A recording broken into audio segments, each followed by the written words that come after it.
حي على الفلاح.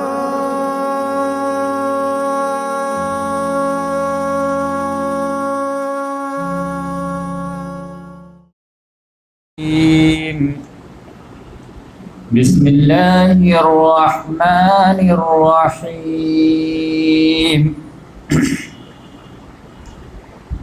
وقل رب أدخلني مدخل صدق وأخرجني مخرج صدق واجعل لي من لدنك سلطانا نصيرا. وقل جاء الحق وزهق الباطل إن الباطل كان زهوقا. وننزل من القرآن ما هو شفاء ورحمة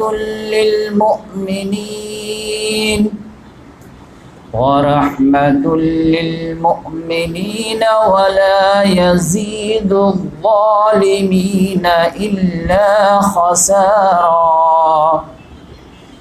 وإذا أنعمنا على الإنسان أعرض ونأى بجانبه وإذا مسه الشر كان يئوسا. قل كل يعمل على شاكلته فربكم أعلم بمن هو أهدى سبيلا. صدق اللہ العظیم. محترم سامعین کرام، ابھی آپ لوگوں کے سامنے سورہ بنی اسرائیل جو سورہ نمبر 17 ہے، 15ویں پارے میں ہے، اس کی 5 آیات کی تلاوت کی گئی ہے، آیت نمبر 80 سے لے کر کے 85 تک. آج انشاءاللہ ہم غزوہ خیبر کے بعد جو ہے سیرت النبی کا جو ہے آغاز کریں گے. آپ جانتے ہیں کہ محمد صلی اللہ علیہ وسلم جب ہجرت کر کے آئے 13 سال تک مکے میں دعوت کا کام کیے اور لوگوں کا جو ہے اچھا رسپانس نہیں آیا، اور بالآخر محمد صلی اللہ علیہ وسلم کو مکہ کو خیر بات کہہ کر کے مدینہ آنا پڑا. اور مدینے میں بھی وہ لوگ جب دیکھے کہ مسلمانوں کو بہت کامیابی مل رہی ہے اور ان کو لگا کہ یہ بعد میں چل کر کے مصیبت بن جائیں گے، تو پھر وہ چڑھ دوڑے اور کبھی بدر میں آئے، کبھی احد میں آئے، کبھی خندق میں آئے. آپ جانتے ہیں 2 ہجری میں جو ہے بدر میں آئے 1000 کا لاؤ لشکر لے کر کے، لیکن اس میں جو ہے بہت فاسٹ شکست ہوئی ان کی کہ 70 ان کے مارے گئے، 70 ان کے جو ہے قیدی بنے، بقیہ جان بچا کر کے بھاگنے پہ مجبور ہوئے. پھر اس کے بعد جو ہے 3 ہجری میں جو ہے آدھا خندق پیش آیا. اس میں مسلمانوں کی کچھ غلطی کی وجہ سے برابری کا معاملہ ہو گیا کہ جیت تو واقعی میں مسلمانوں کی ہی ہوئی، لیکن زخم جو ہے مسلمانوں کو زیادہ لگے. 70 ان کے شہید ہوئے اور 20-25 کے قریب ان کے جو ہے مارے گئے. پھر وہ لوگ ایک عظیم پلاننگ کے تحت جو خندق میں آئے 10,000 کا لشکر لے کر. یہود، بنو غطفان اور قریش تینوں جو ہے مل کر کے آئے اور سوچے کہ اس بار تو ہے معاملہ کو صاف کر دینا.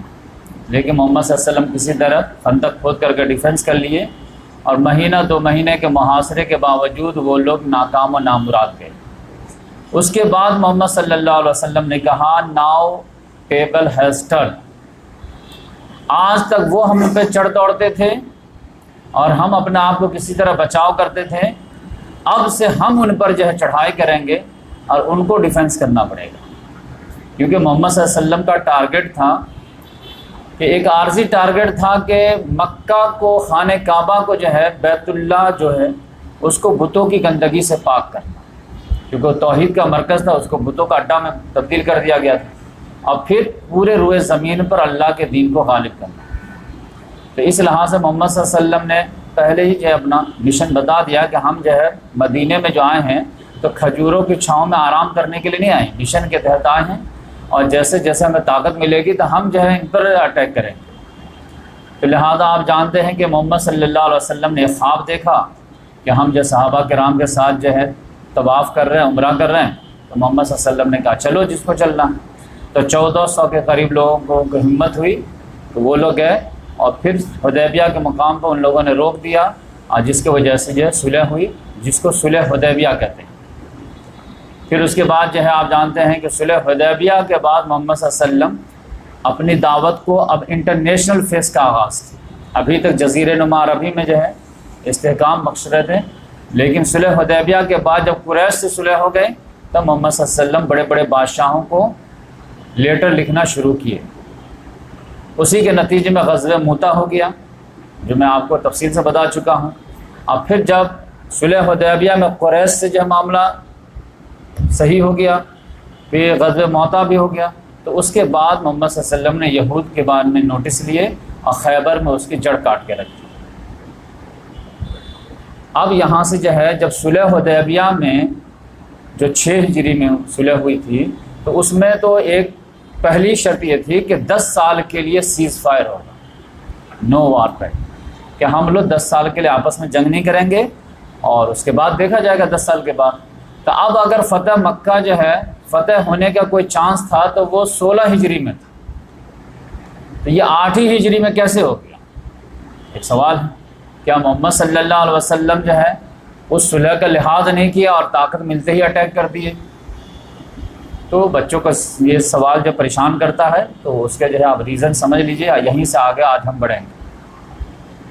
بلکہ اس سے آگے جو ہے یہ تو سمجھے کہ فتح مکہ جو ہے یہ 8 ہجری میں ہوئی ہے۔ اس سے پہلے جو ہے صلح حدیبیہ ہی میں جو معاملہ یہ تھا کہ صحابہ کرام عمرہ کی نیت سے گئے تھے، تو ان میں ایک شرط تو یہ تھی کہ 10 سال کے لیے ہم لوگ آپس میں جنگ بندی کا اعلان کرتے ہیں۔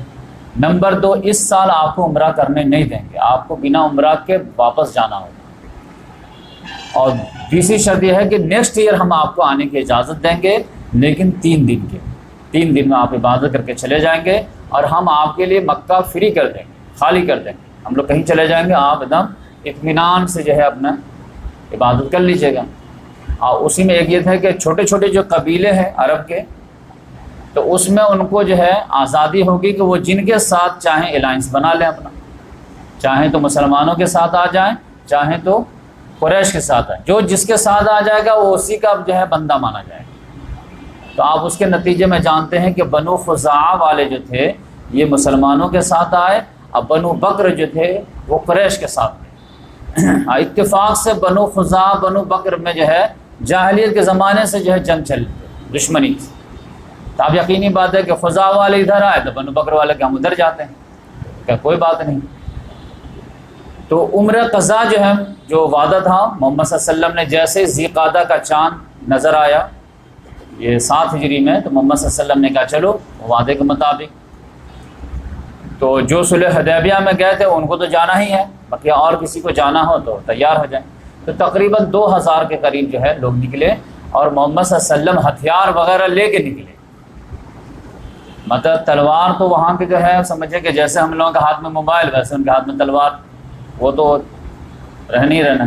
اس کے علاوہ بھی تیر، نیزے، یہ سب لے کر کے نکلے، اور بڑے اہتمام سے لے کے نکلے۔ اور لیکن یہ ہے کہ ان لوگوں کا ایک کنڈیشن تھا کہ آپ جب آئیں گے تو ہتھیار لے کر کے نہیں آئیں گے، بس تلوار، اور تلوار بھی نیام میں رکھ کے آئیں گے۔ تو محمد صلی اللہ علیہ وسلم نے کہا ٹھیک ہے، لیکن محمد صلی اللہ علیہ وسلم کو معلوم تھا کہ قریش والے کی قول و فعل کا کیا ٹھکانا، وہاں پر ہم جائیں اور ہمارے پاس ہتھیار نہ ہو تو یہ لوگ وعدہ خلافی کر کے اٹیک کر دیں، تو اس لحاظ سے محمد صلی اللہ علیہ وسلم ہتھیار لے کے گئے پورے۔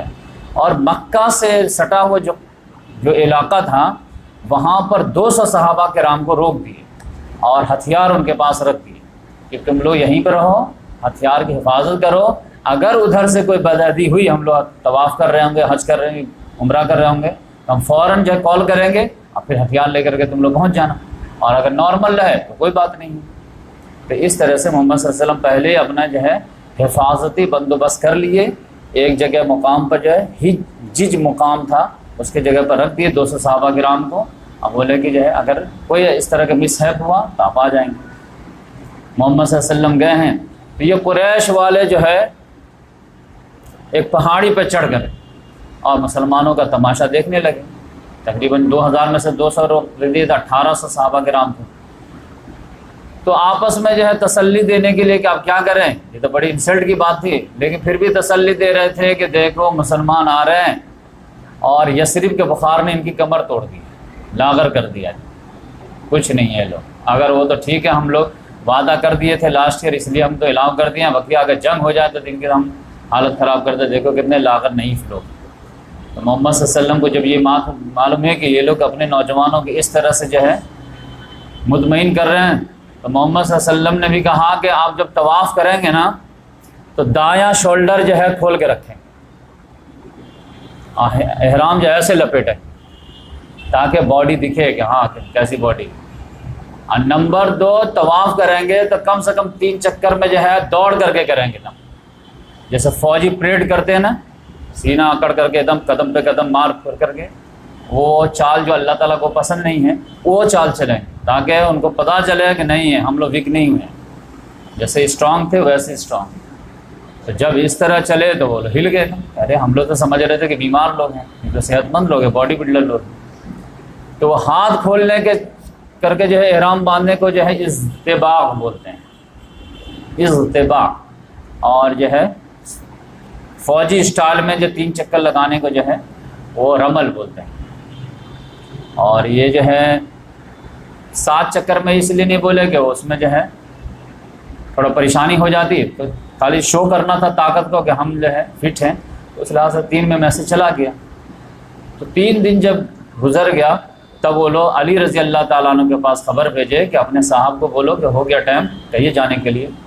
تو محمد صلی اللہ علیہ وسلم کو علی رضی اللہ تعالیٰ نے بتائے، تو ان لوگ کہہ رہے کہ جانے کے لیے. تو محمد صلی اللہ علیہ وسلم نے کہا ٹھیک ہے چلتے ہیں ہم لوگ.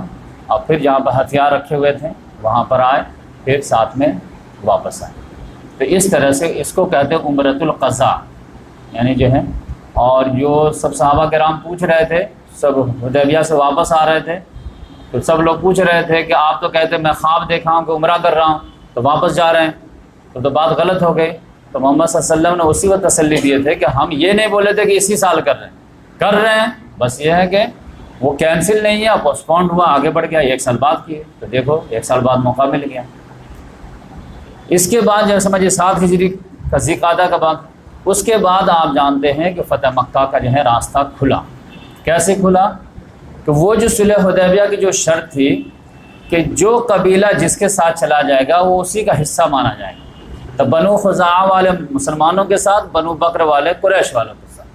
تو اب امن کی دنیا ہو گئی تھی، جو چاہے جس کے ایریا میں جائے، ٹہلے گھومے، قافلہ روکے، اپنا حساب سے بزنس کرے، کاروبار کرے، ریلیشن مینٹین کرے، سب ہو رہا تھا. تو بنو خزاعہ والے مکہ کے قریب وطیر نامی ایک کنواں تھا، وہاں پہ پڑاؤ ڈالے ہوئے تھے. 100-150 کے قریب لوگ تھے، اور ان کو معلوم تھا کہ امن ہو گیا ہے، کوئی جنگ وغیرہ تو ہے نہیں، تو رہو آرام سے. بنو بکر والے دیکھے آ رہی تو گولڈن اپرچونیٹی ہے کہ میرا جو ہے پرانا دشمن یہاں پر آرام سے پڑاؤ ڈالے ہوا، ہمارا ریچ ہے اس میں. اس میں ایک آدمی تھا، اس کا نام تھا نوفل بن معاویہ. اس نے بنو بکر کو اکسا دیا، دیکھو تمہارا شکار کتنا آسانی سے اٹیک کرو. اس کے نوجوان جو اٹیک کے لیے تیار ہو گئے. کچھ قریش کے نوجوان بھی اس میں شامل ہو گئے کہ چلو ہتھیار نہیں ہے تمہارے پاس، ہم دے دیتے ہیں. ان کو لگا کہ 100-150 رات میں اٹیک کریں گے، سب کو مار پیٹ کے ختم دیں گے اور رات کی بات کی ختم ہو جائے گی. لیکن یہ لوگ جیسے اٹیک کیے اور چہرے پہ پٹی وٹی باندھ کر کے، تو وہ لوگ جو ہے جاگ گئے. تو گرچہ ان کو زخم تو کافی مطلب نقصان ہوا، لیکن یہ ہے کہ وہ لوگ بھی فائٹ دی، لیکن کم تعداد ہونے کی وجہ سے وہ لوگ جان بچا کے بھاگے رات ہی میں. اب وہاں جو مکے میں پناہ کی ایک ہی جگہ تھی، حرم. تو حرم میں وہ لوگ گھس گئے کہ حرم میں تو ہم کو کوئی نہیں ہاتھ لگائے گا. لیکن نوفل جو تھا وہ کہا کہ نہیں، حرم میں ہی مارو. تو بنو بکر والے بھی اس کو سمجھایا کہ الہ خدا کا خوف کرو، کہ یہاں پہ کیسے کرا. کہا نہیں، حرم میں چوری کر دو تو شرم نہیں آتی، حرم میں اٹیک کرو گے تو کیا شرم ہے، اٹیک کر دو. لہٰذا وہ اٹیک کرنا شروع کر دیے. تو پھر حرم سے بھی بھاگے. تو حرم سے بھاگ کے کہاں جائیں گے؟ تو ایک آدمی تھا بدیل بن ورقہ، اس کے گھر میں جا کر کے یہ لوگ پناہ لیے. اور ایک ان کا غلام تھا رافع، تو ان کے گھر میں کچھ لوگ پناہ لیے. بقیہ ان کے 30-40 لوگ جو ہے مطلب مر گئے تھے جب تک. تو اب یہ تو بہت بڑی بدعہدی تھی، لیکن یہ خزاعہ جو تھا ایک چھوٹا قبیلہ تھا، لہذا یہ لوگ اپنے جو ہے داد رسی کے لیے کہاں جائیں گے؟ تو یہ لوگ فوراً جو ہے ان میں سے ایک آدمی جو ہے 40 آدمی کو لے کر کے، ان کا نام تھا عمرو بن سالم خزاعی، اس کی قیادت میں یہ لوگ مدینہ آئے۔ اب مدینہ آئے تو محمد صلی اللہ علیہ وسلم ظہر کے ٹائم کے بعد جب صحابہ کرام میں بیٹھے ہوئے تھے کہ یہ روتا پیٹتا آیا ایک دم، اور پہلے زمانے میں جب بھی کوئی اس طرح کے جو ہے ردا سنانا ہوتا تو لوگ جو ہے اشعار کے انداز میں بولتے تھے تاکہ جذبات بھی بھڑک جائے، تو بہت زبردست انداز میں یہ لوگ جو ہیں اشعار بولے، اب بولے کہ ہم تو تباہ کر دیا گیا، ہم کو تو مار دیا گیا، ہمارا کون بدلہ لے گا، ہم تو کمزور ہیں، یہ ہیں، ہم تو آپ کے ساتھ آئے تھے۔ محمد صلی اللہ علیہ وسلم نے ان لوگوں کو تسلی دیا کہ تمہاری مدد کی جائے گی، ٹینشن نہیں لو۔ تو اس طرح سے وہ اطمینان ہو کر کے چلا گیا۔ پھر ورقہ بن یہ بدیل بن ورقہ جس کے گھر میں یہ لوگ پناہ لیے تھے، وہ بھی ایک قافلہ لے کر کے آیا، اور اس نے بھی کہا کہ دیکھیں ہم لوگوں کے ساتھ یہ حادثہ ہوا ہے، پہلے وہ لوگ بھی آئے بتانے کے لیے، ہم لوگ بھی آئے بتانے لگے کہ آپ اس کا نوٹس لیجئے۔ تو جب یہ لوگ جو ہے آئے، محمد صلی اللہ علیہ وسلم ان کو بھی تسلی دے کہ ٹینشن نہیں لو، ہم بدلہ لیں گے، ضرور لیں گے۔ اس کے بعد جو ہے قریش والے کو خود ہی جو ہے یہ ریئلائز ہوا کہ ہم سے ایک بلنڈر مسٹیک ہو گئی، کہ خود ہی جو ہے اٹیک کر کے یہ سمجھے کہ معاہدہ ٹوٹنے کا ایک طرح سے ہم لوگ خود اعلان کر دیے بھائی معاہدہ ختم۔ لیکن قریش والے کو ریئلائز ہوا کہ اس 2 سال کے پیریڈ میں یہ واقعہ کب پیش آیا ہے؟ 8 ہجری شعبان میں۔ صلح حدیبیہ آپ جانتے ہیں ذی-القعدہ ذی-الحجہ میں 6 میں ہوئی، تو سمجھے لگ بھگ 2 سال تو ہو چکے تھے۔ 2 سال میں ہوا یہ تھا کہ جو امن کی کیفیت پیش آئی تو صحابہ کرام جو 14 سال تھے صلح حدیبیہ میں، انہوں نے جو دعوت کا کام کھل کر کے کیا، جس کے نتیجے میں 8-10 ہزار لوگ ایمان لے آئے تھے، اور اگر قریش میں سے کوئی ایمان لایا تو وہ 2 کا کام کر رہا تھا کہ قریش میں سے اگر جیسے خالد بن ولید رضی اللہ تعالیٰ عنہ 7 ہجری میں ایمان لائے، تو اب جو ہے مسلمانوں کی ایک تعداد بڑھ گئی اور قریش کی ایک تعداد گھٹ گئی۔ تو اس طرح سے عمرو بن عاص رضی اللہ تعالیٰ عنہ، تو یہ اس طرح سے جو ہے 8-10 ہزار لوگ 2 سال میں ایمان لے آئے تھے۔ تو ان کو لگا کہ ہماری جمعیت تو ڈے بائی ڈے کمزور ہو رہی ہے، مسلمانوں کی جمعیت تو جو ہے صلح حدیبیہ کے مقابلے میں 4 گنی زیادہ ہو گئی ہے، تو اب خود ہی ہم لوگ بیوقوفی کر دیے ہیں، تو اب کیا ہوگا؟ کہا کہ اب تو ہم نہیں جیت پائیں گے، تو کیا کیا جائے؟ تو کہا صلح ہی بہتر تھا، کہا صلح تو توڑ دیے، تو کچھ کیا جائے، کیا کیا جائے؟ تو صلح کی ریکویسٹ کی جائے، دوبارہ جو ہے رینیو کر دیا جائے، اور ٹائم اور ڈیوریشن بڑھا دیا جائے، 10 سال کے بجائے 20 سال کر لیا جائے۔ تو کون جائے گا بات کرنے کے لیے؟ تو کہا اتنے بڑے میٹر میں تو جو سردار ہے وہی جائے خود۔ تو لوگوں نے کہا ابو سفیان کو کہ آپ بھی جائیے اور آپ ہی سے معاملہ ڈیل ہو پائے گا، کیونکہ ہیڈ آف دا اسٹیٹ جائے گا تو ہیڈ آف دا اسٹیٹ سے بات کرے گا۔ تو ابو سفیان جو ہے ہمت کر کے مدینہ آیا۔ اب جب آیا تو راستے ہی میں جب بدیل بن ورقہ مل گیا، وہ سمجھ گیا کہ مدینہ میں جو ہے کمپلین کر کے آیا ہے۔ کہا کہاں سے آیا؟ کہا نہیں ادھر ہی سے گھوم کے آئے۔ نہیں سچ سچ بولے، کہا سچ سچ بولنا۔ پھر بھی اس کو شک ہوا کہ لگتا کہ کمپلین کیا یہ لوگ، تو جہاں پہ جو ہے اونٹنی کو وہ لوگ بیٹھائے تھے وہاں پہ جا کر کے اس کے جو مینگنی کو توڑ کے دیکھے تو واقعی میں کھجور کی گٹھلی نکلی۔ ابو سفیان کہا نہیں قسم خدا کی یہ لوگ مدینہ سے آیا، ہمارا کمپلین کیا ہے۔ تو اس لحاظ سے وہ سمجھ گیا کہ اب شکایت تو ہو گئی ہے، اب اس کا تو ایکشن ہوگا۔ تو یہ جو ہے محمد صلی اللہ علیہ وسلم کے پاس پہنچے، اب بولے کہ دیکھیں اب غلطی ہو گئی، نادانی میں جو ہے لوگوں نے اٹیک کر دیا، ہمارے لوگوں نے بھی ساتھ دے دیا، تو جو ہونا تھا ہو گیا، لیکن صلح تو بہتر ہے، جنگ تو ہم لوگوں کی کمر توڑ دی ہے، آپس میں خون خرابہ اچھی چیز نہیں ہے، تو ایسا کرتے ہیں کہ دوبارہ ہم صلح کر لیتے ہیں، اور آپ چاہیں تو ڈیوریشن بھی بڑھا لیتے ہیں۔ محمد صلی اللہ علیہ وسلم نے ہاں جواب دیے نہ جواب دیے۔ تو اب کسی طرح سے آفر ہے اور ہاں یا نہ جواب نہیں ہے تو یقینی بات ہے کہ نگیٹو میں ہے۔ میں بولوں کہ آپ زمین بیچ دیجئے، آپ بولیں کچھ نہ بولیں تو کیا مطلب؟ کہ آپ بیچنا نہیں چاہ رہے ہیں؟ یہ تو نکاح نہیں ہو رہا کہ لڑکی اگر نہ ہاں نہ بولے تو رضامندی سمجھی جائے گی، یہ تو جو ہے برابری کا ایک آفر ہے۔ لہذا وہ سمجھ گیا کہ ہماری آفر جو صلح کی یہ قبول نہیں۔ محمد صلی اللہ علیہ وسلم نہ بھی نہیں بولنا ہے، تاکہ نہ بول دیں گے تو کلیئر اس کو میسج مل جائے گا کہ بھائی ہم جنگ کرنا چاہتے ہیں تو تیاری نہ کر لے، معمہ میں بیچ میں رہو، ہاں نہ میں رہو، ہم کیوں بولے ہاں یا نہ، کچھ نہیں بولے، لیکن اس کو میسج تو پاس ہو گیا کہ بھائی نہ ہے۔ لہٰذا اس نے سوچا کہ ہاں نہ بھی نہیں بولنا ہے ہاں بھی نہیں بولنا ہے، تو کچھ گنجائش تو لگ رہی ہے بیچ میں. تو گنجائش کیسے ہے کہ کسی سے سفارش کرا لیتے ہیں, کوئی ریکویسٹ کر دے, کوئی کر دے, تو ہو سکتا ہے معاملہ. تو آپ کس کے پاس جائیں سفارش لے کر کے, کن کی بات محمد صلی اللہ علیہ وسلم جو ہے آسانی سے مان لیں گے؟ تو آپ جانتے ہیں کہ ان کے لیے جو ہے ایک بہترین اپرچونیٹی تھی کہ محمد صلی اللہ علیہ وسلم کے گھر میں ان کی بیٹی تھی بیوی بن کر کے. ان کا نام تھا ام حبیبہ رضی اللہ تعالیٰ عنہ. وہ حبشہ سے جو ہے آ چکی تھی, اور حبشہ ہجرت کر کے گئی تھی. شوہر کا انتقال ہو گیا تھا, تو محمد صلی اللہ علیہ وسلم نے اس کی دلجوئی کے لیے خود سے نکاح کر لیا تھا. حبشہ نے جو ہے خود نکاح پڑھایا تھا, مہر بھی ادا کیا تھا. اور پھر حدیبیہ کے بعد جب معاملہ ٹھیک ہوئے تو وہ لوگ آ گئے تھے یہاں پہ. تو اب محمد صلی اللہ علیہ وسلم کے ساتھ وہ مدینہ میں تھے. یہ بیٹی کے پاس گئے ہیں, تو جیسے جو ہے ہائی ہیلو ہوا, تو جیسے ایک باپ کو بیٹی کے طرف سے جو ہے سسرال میں ملنا چاہیے رسپیکٹ, وہ ملا نہیں. ہاں ٹھیک ہے, تو آپ خود ہی سے جب بیٹھنے لگے بستر پر, تو بولے ابو 1 منٹ. کہا کیا مطلب؟ 1 منٹ رک جائیے. آئے اور بستر کو جو ہے فولڈ کر کے سائڈ میں رکھ. اب بولے کہ اب بیٹھ جائیے. کہا واٹ ڈو یو مین؟ اس کا کیا مطلب؟ میں اس بستر کے لائق نہیں ہوں یا بستر میرے لائق نہیں؟ میں بھی مکہ کا سردار ہوں, میں بھی پاسبل ہے کہ تم پرانا بستر ہٹا کے کوئی نئی چادر لے کے آ رہی, یا پھر میں اس لائق نہیں ہوں؟ تو انہوں نے جو جواب دیا وہ اسلام کا تیور بتاتا ہے. انہوں نے کہا ابو جان آپ مشرک ہیں, نجس ہیں, اور یہ نبی کا بستر ہے, پاک بستر ہے. نبی کے پاک بستر پر ناپاک آدمی کیسے بیٹھے گا؟ اس لیے میں فولڈ کر بیٹھ جائے نیچے. اب یہ جب بیٹی کی طرف سے جب یہ معاملہ آئے گا تو دل کی بات تو دل ہی میں رہ گئی, کچھ بول ہی نہیں پائے, بس ایک لفظ بول کے چلے گئے. بولے بیٹی تو شادی کے بعد بہت شرارتی ہو گئی.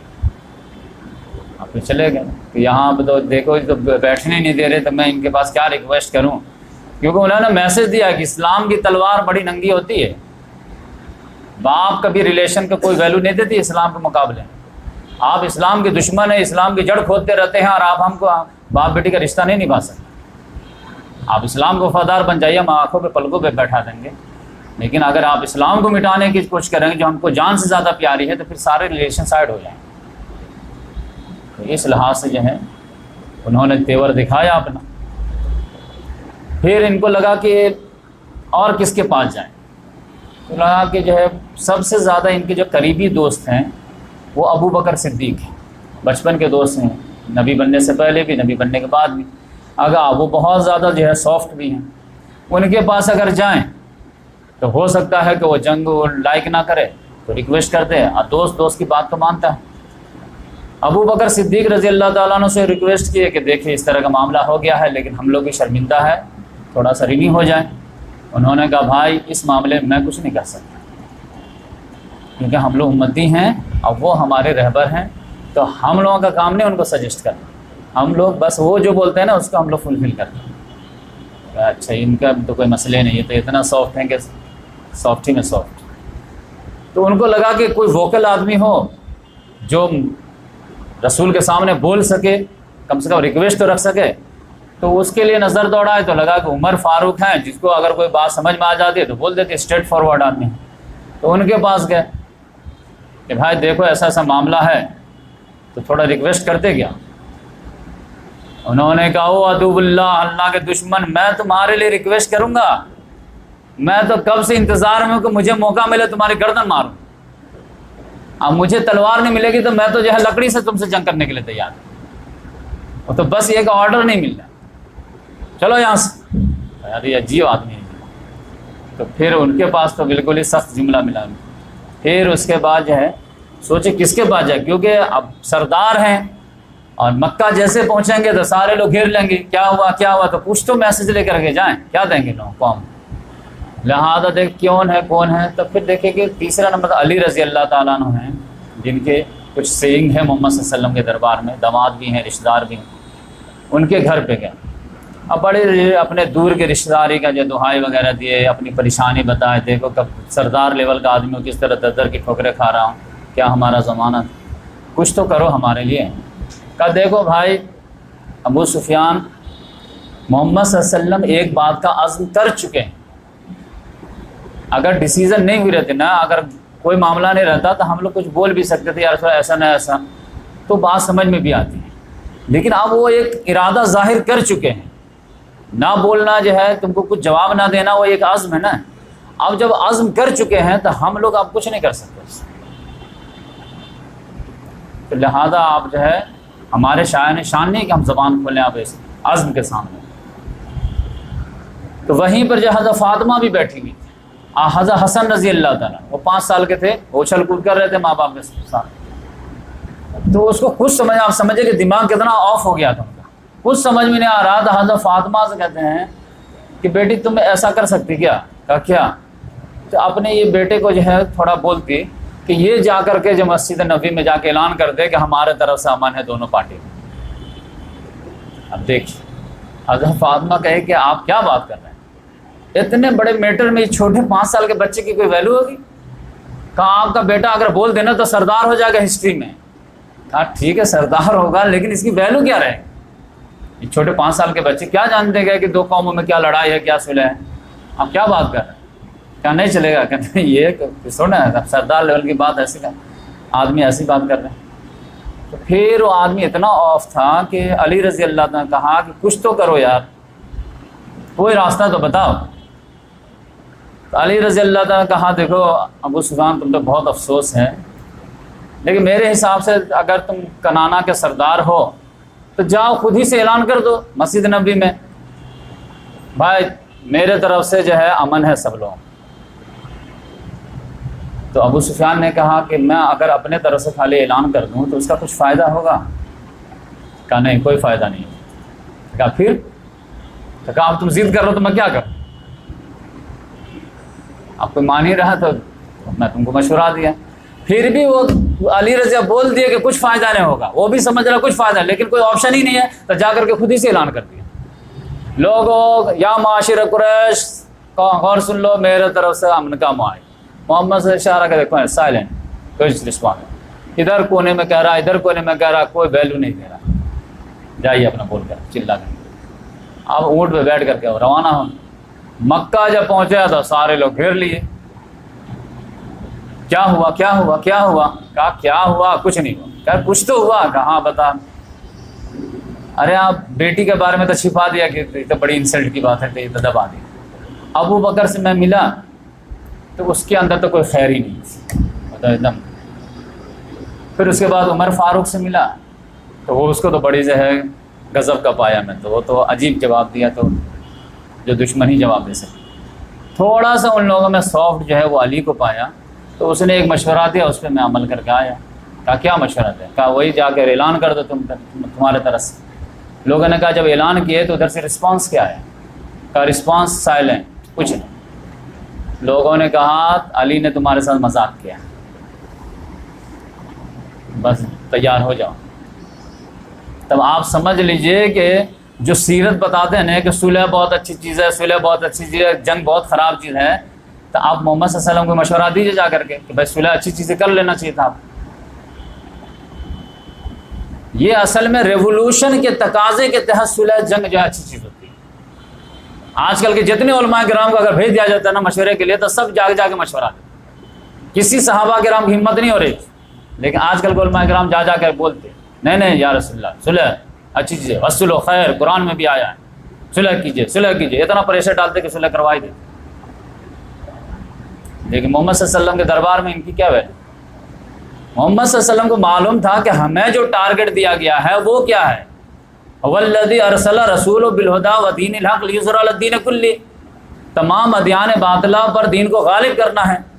اس کے لیے پہلا ٹارگٹ، شارٹ ٹارگٹ جو خانہ کعبہ کی لبریشن ہے. اب قدرت نے مجھے ایک چانس دیا ان کی غلطی کی وجہ سے، تو میں 10 سال کا معاہدہ کر کے پھر جو ہے کفر کو جو ہے جیتا جاگتا پھلنے پھولنے کا موقع دے دوں.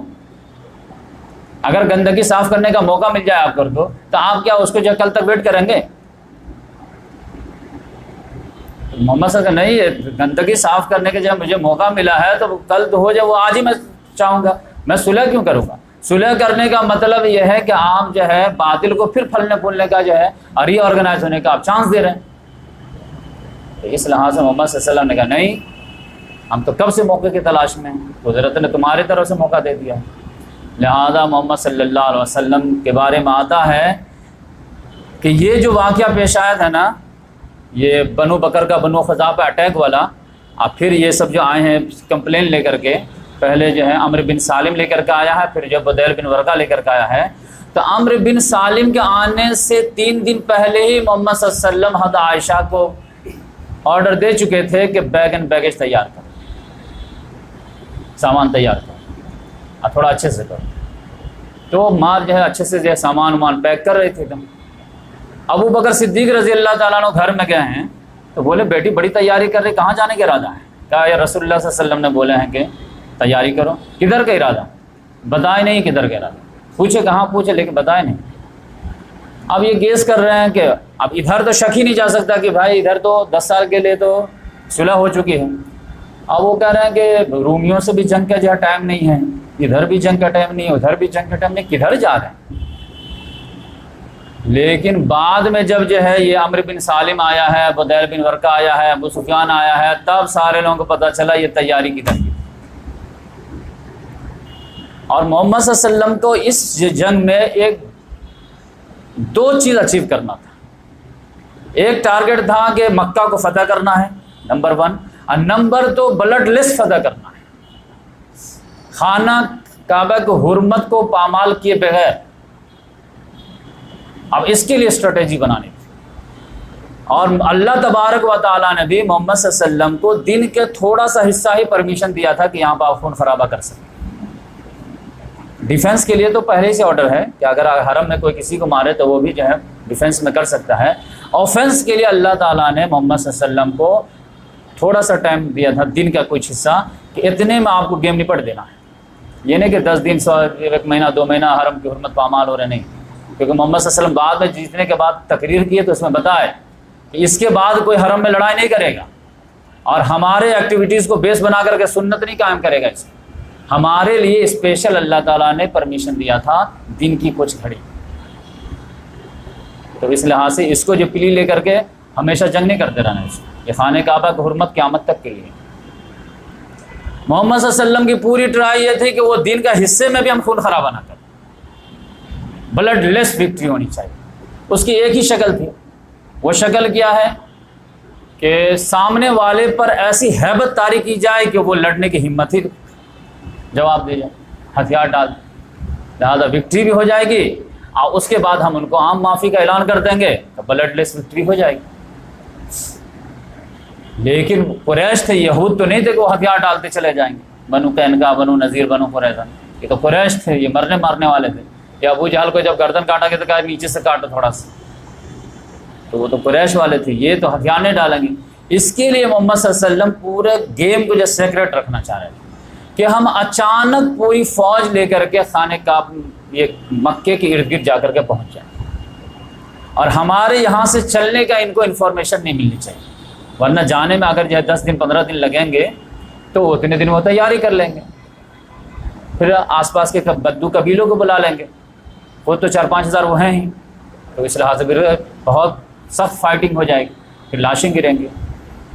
تو اس لحاظ سے محمد صلی اللہ علیہ وسلم نے پورا سیکرٹ رکھا. یہاں تک اپنی بیوی کو بھی نہیں بتایا، یہاں تک کہ ابو بکر صدیق کو بھی نہیں بتایا کس چیز کی تیاری چل رہی ہے. آپ سمجھ جائیں. لیکن جب یہ 3 دن کے بعد یہ سب معاملہ پھوٹا ہے اور ابو سفیان جب واپس گیا تب تو پتہ چل گیا کہ بھائی جانا.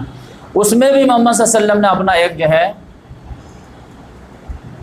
ٹیکٹس استعمال کیا کہ ایک صحابی تھے ابو قتادہ رضی اللہ عنہ، ان کو 8 لوگوں کی فوج دے کر کے ایک جو ہے بطن اعظم کے طرف جو ہے بھیج دی، اور مکہ ادھر ہے تو ادھر بھیج کہ آپ جائیے، جو مکہ سے سمجھیے کہ مدینہ سے 36 کلومیٹر دور بطن اعظم، وہاں پہ جاؤ اور وہاں سے جو ہے لڑ کے آؤ، تاکہ سارے لوگوں کا دھیان چلا جائے کہ اچھا ادھر کی جنگ کی تیاری، لیکن جانا ادھر ہے. وہ جو 8 لوگ گئے تھے تو ادھر پتہ نہیں چلا کوئی دشمنی نہیں ہے، محمد صاحب کیوں بھیجے یہاں پہ. بعد میں پتہ چلا اچھا پوری فوج تو ادھر گئی ہے، تو اچھا یہ جو ہے لوگوں کو جو ہے چکمہ دینے کا معاملہ تھا. لہٰذا وہ لوگ بھی بنا آرڈر ہی کے سیدھے ڈائریکٹ جو ہے فتح مکہ والے قافلے کے ساتھ ملنے چلے گئے. اب ادھر محمد صلی اللہ علیہ وسلم کی کتنی کوشش ہے کہ اس کو سیکریٹ رکھا جائے اور اچانک ہم جو ہے آدھم کے ان کو، لیکن ادھر ایک صحابی سے غلطی ہوئی. جو لوگ کہتے ہیں سمجھتے ہیں نا کہ صحابہ کرام معصوم عن الخطا ہیں، تو یہ جو ہے ان کے لیے بہت بڑی جو ہے تحفہ ہے ایک طرح سے، کہ ہمارے یہاں جو ہے ولی کو صحابی کے مقابل میں کھڑا کر دیتے ہیں، صحابی کو نبی کے برابر، نبی کو اللہ کے برابر، بلکہ اللہ سے بھی آگے کر دیتے ہیں۔ یہ تو انڈیا کا پرابلم ہے۔ ایک صحابی تھے، وہ ان کا نام تھا حاتم بن ابی بلتا، یہ جنگ بدر میں شامل ہو چکے، بدری صحابی تھے۔ انہوں نے کیا کیا، چپکے سے ایک لیٹر لکھ دیا۔ ایک عورت تھی، اس کا نام تھا سارا، اس کو دے دیا، اب کہا کہ جاؤ ایز سون ایز پاسبل مکہ والوں کو دے کر کے آؤ۔ وہ ہودج پہ سوار ہو کر کے عورت جو ہے نکل گئی۔ محمد صلی اللہ علیہ وسلم کو اللہ تعالیٰ نے انفارم کر دیا۔ محمد صلی اللہ علیہ وسلم نے علی رضی اللہ تعالیٰ عنہ کو، زبیر رضی اللہ تعالیٰ عنہ کو، مقداد رضی اللہ تعالیٰ عنہ کو، ابو مرقد، 4 لوگوں کو بلائے۔ اب بولے کہ تم گھوڑے پہ سوار ہو اور تیزی سے جاؤ، اور ایک عورت ہودج پہ سوار تم کو نظر آئے گی، کہاں پہ؟ روض خاخ کے مقام پر، خے الف خے، روض خاخ، وہاں پہ اگر وہ عورت ملے گی تو اس کے پاس ایک لیٹر ہوگا، خط ہوگا، اس کو لے کر کے آؤ۔ لہٰذا یہ لوگ گھوڑے دوڑا دیے، تم تیزی کے ساتھ گئے ہیں، ایگزیکٹ روض خاخ پر ہی وہ عورت ملی، اکیلی تنہا۔ اب اس میں کوئی ڈاؤٹ ہی نہیں تھا کہ اس عورت کے پاس یا اس عورت ایک ہی ہے، اور روض خاخ وہیں پکڑے اس کو، رکو نکالو لیٹر۔ تو کون لیٹر؟ تمہارے پاس جو لیٹر ہے، کوئی لیٹر نہیں ہمارے پاس۔ کہا چیک ان کراؤ، چیک ان کر لو، سامان مال الٹ پلٹ کر کے رکھ دی، تم یہ وہ کھلا، دیکھو کچھ نہیں۔ علی رضی اللہ تعالیٰ نے کہا کہ دیکھو لیٹر آسانی سے دے دو، لیٹر ہے تمہارے، کہا دیکھو تم چیک کر لو، پورا سامان الٹ پلٹ کے رکھ۔ علی رضی اللہ تعالیٰ کہا کہ دیکھو بے وقوف مت بناؤ مجھے، جس آدمی نے ہمیں خبر دی نا اس کی بات کبھی جھوٹ نہیں ہوتی، اس کی بات پتھر کی لکیر ہے، نہ ہم لوگ جھوٹ سنے، 4 آدمی سنے، اسی کے لیے آئے ہیں۔ اگر سیدھے سے اگر تم نہیں دی لیٹر تو تم کو برہنہ کر کے ہم تلاشی لیں، لیکن لیٹر تو ہے تمہارے پاس۔ تو جب یہ عزم جو ہے وہ دیکھی ہے تو ہل گئی، کہا اچھا ٹھیک ہے، منہ ادھر گھما، منہ ادھر گھما تو چوٹی سے نکال کر کے لیٹر لیے، پڑھے بھی نہیں، سیدھے آ کر کے محمد صلی اللہ علیہ وسلم کے ہاتھ میں دیے۔ اس کو کھولے تو پتہ چلا حاتم بن ابی بلتا کی طرف سے قریش والوں کے نام۔ آپ کو معلوم ہونا چاہیے کہ محمد صلی اللہ علیہ وسلم آپ پر فوج کشی کا پورا ارادہ کر چکے ہیں، نکلنے والے ہیں۔ میں آپ سے اس لیے انفارمیشن دے رہا ہوں تاکہ آپ تیاری کر لیں، اور اس احسان کے بدلے میں آپ ہمارے بیوی وال بچوں کو وہاں پر جو ہے جب جنگ ہوگی تو معاف کریں۔ اب یہ جو ہے یہ تو بہت بڑی جو خیانت تھی، جاسوسی تھا ایک طرح سے، راز کو فاش کر دیا۔ لہٰذا حضرت عمر رضی اللہ عنہ وہیں پہ تھے، یا رسول اللہ پرمیشن دیجیے، یہ تو یہ خیانت ہے، یہ تو منافق ہو گیا، اس کی گردن مار دوں۔ تو وہ کہے رکیے بھائی، آپ بھی رکیے، اور محمد صلی اللہ علیہ وسلم 1 منٹ مجھے بھی تو تھوڑا اپنا ڈیفینس کرنے دیجیے، جواب دینے دیجیے۔ یا رسول اللہ، نہ میں منافق ہوا ہوں نہ میں مرتد ہوا، میں جیسے اللہ پر ایمان لایا تھا ویسے میرا ایمان ہے، رسول پر بھی ایمان ہے، اسلام سے بھی محبت ہے، کوئی پرابلم نہیں ہے۔ بس یہ ہے کہ معاملہ یہ ہے کہ آپ کہہ سکتے ہیں کہ بشری کمزوری ہو گئی کہ جتنے بھی مہاجرین صحابی یہاں پہ ہیں تو ان کے کچھ نہ کچھ رشتہ دار مرد حضرات وہاں پہ ہیں، چاہے کافر ہی کیوں نہیں، تو جب جنگ ہوگی تو ان کو بچا لیں گے۔ میں آج قریش میں سے ہوں نہیں، میں حلیف قبیلے کا تھا، میں جو ہجرت کر کے آ گیا، میرے بچے اور بیویاں وہاں پہ ہیں، تو میں سوچا کہ ایک احسان کر دوں قریش والوں پر، تو بدلے میں وہ ہمارے بچوں کو احسان کر دیں۔ تو اب یہ بشری کمزوری آپ بول سکتے ہیں، لیکن بقیہ میں منافق نہیں، میں ان کا ایجنٹ نہیں۔